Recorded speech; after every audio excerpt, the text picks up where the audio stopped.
እዙ ድምጽ ራዲዮ ኤረናዩ ዕለታዊ ዜና ኣብ ከተማ አስመራ ካብ ዝሓለፈ እዋናት ንላዕሊ ሕጽረት ዝስተማይ ኣጋጢሙ ከም ዘሎ ምንጭታት ሬድዮ ኤረና ገሊጾም።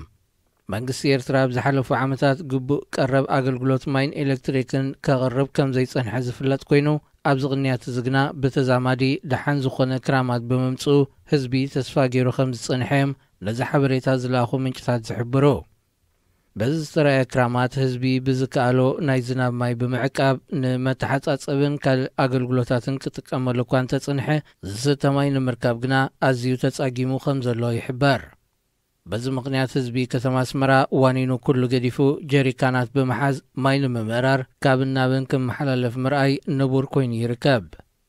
ሓለፍቲ መንግስቲ ኤርትራ ማሕበራዊ ፍትሒ ንምንጋስ ንሰርሕ ኣለና ክብሉ ብዙሕ ግዜ ዝስምዑ እኳ እንተኾኑ ፕረዚደንት ኢሳያስ ኣብ ሓደ እዋን ማይ ኣይኮነን ዝመጻካ ንስኻ ኢኻ ናብ ማይ ዘለዎ ትኸይድ ብምባል ኣብ ከተማታት ንዝነብር ህዝቢ ዘሕልፎ ዘሎ ሕሰም ግዲ ከም ዘይብሉ ኣፍሊጡ እዩ።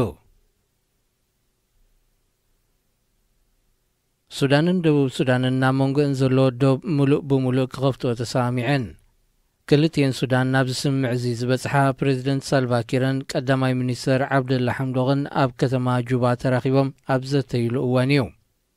ኣብቲ ብዕለት 12 መስከረም ዝተኻየደ ርክብ ብምኽንያት ጸጥታን ብዋንነት ዘከራኽሩ ክፋል ዶባትን ተዓጽዮም ዝጸንሑ ቦታታት ክኸፈቱ ናጻ ምንቅስቓስ ህዝብን ንብረትን ከኣ ተግባራዊ ክኸውን ኣብ ስምምዕ ከም ዝተበጽሐ ካብታ ከተማ ዝተመሓላለፈ ዜና መልኪቱ። ኣብቲ ዘተ ብነዳዲ ሃብታም ዝኾነ ከባቢታት ኣብየይ እውን ከም ዝተላዕለ ሚኒስትሪ ጉዳያት ወጻኢ ደቡብ ሱዳን ኣብ ዘውፅኦ መግለጺ ሓቢሩ። ብዓብደላ ሓምዶቕ ዝተመርሐ ላዕለዋይ ጉጅለ ልኡኽ መንግስቲ ሱዳን ምስ ተቃወምቲ ሓይልታት ደቡብ ሱዳን ብምዝርራብ ዘተ ሰላም ብእዋኑ ክጅምር ኣብ ስምምዕ ከም ዝተበጽሐ ካብ ጁባ ዝተመሓላለፈ ዜና ብተወሳኺ የመልክት።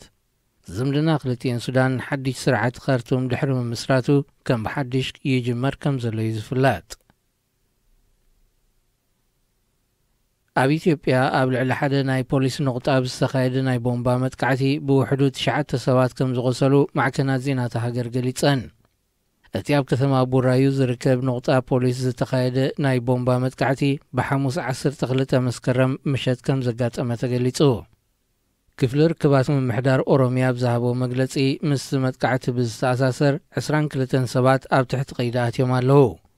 እዚ ሓድሽ ዓመት ኢትዮጵያ ኣብ ዝኽበረሉ ዝነበረ እዋን ዝተኻየደ መጥቃዕቲ ቦምባ ብፍላይ ኣብ ከተማ ቡራዩ ንፈለማ እዋን ከም ዘይኮነ ይግለጽ። ዝሓለፈ ዓመት ልክዕ ከምዚ እዋን ኣብቲ ከባቢ ብዝተረኣየ ዓሌታዊ ግጭት ብውሕዱ 60 ሰባት ክሞቱ እንከለዉ ብኣሽሓት ዝቝጸሩ ኸኣ ካብ ቤት ንብረቶም ተመዛቢሎም እዮም። እቶም ኣብ ትሕቲ ቀይዲ ኣትዮም ዘለዉ 22 ሰባት ምስ ግንባር ሓርነት ኦሮሞ ዘደናገጹ እዮም ክብላ ምስ መንግስቲ ቅርበት ዘለዎን ማዕከናት ዜና ኢትዮጵያ ይገልጻ። እዙ ድምጽ ራዲዮ ኤረና እዩ።